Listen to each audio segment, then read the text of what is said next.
Character building thought power. Unconsciously, we are forming habits every moments of our lives. Some are habits of desirable nature, some are those of a most undesirable nature. Some thought not so bad in themselves or accidentally bad in their cumulative effects and cause us at times much loss, much pain, and anguish, while their opposite would, on the contrary, bring as much peace and joy as well as continually increasing power. Have we it within our power to determine at all times what types of habits shall take its form in our lives? In other words, is habit forming, character building a matter of more chance, or have we it within our own control? We have entirely and absolutely. I will be what I will be too, can be said and should be said by every human soul. Thought is the force underlying all, and what we do mean by this simply this: your every act, every conscious act is preceded by a thought. Your dominating thoughts determine your dominating actions in the realm of our own minds, and we have absolute control,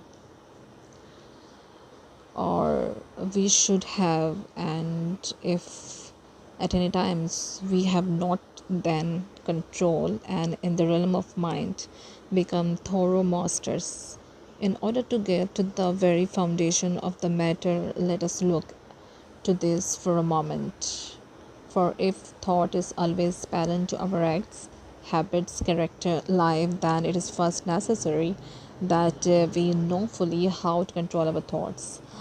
Here, let us refer to that law of mind, which is the same as in the law of connection with the reflex nerve system of the body.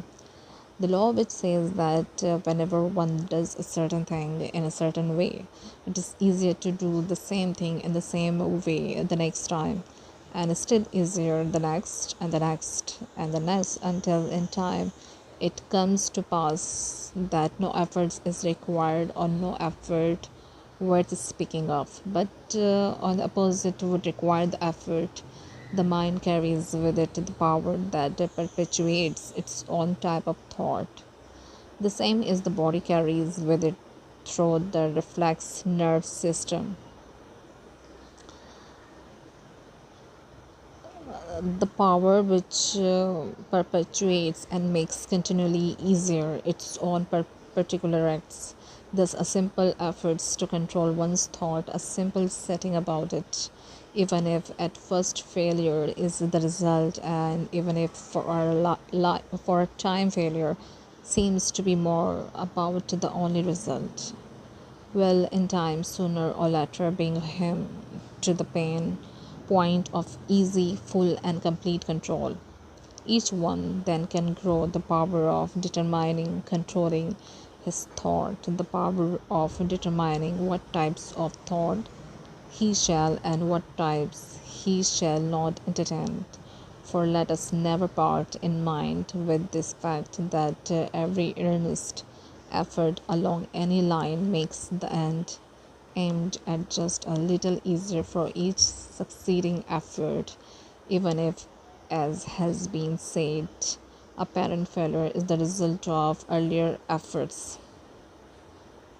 This is the case where even failure is a success, for the failure is not in the effort, and every earnest effort aids an increment of power that will eventually accomplish the end aimed.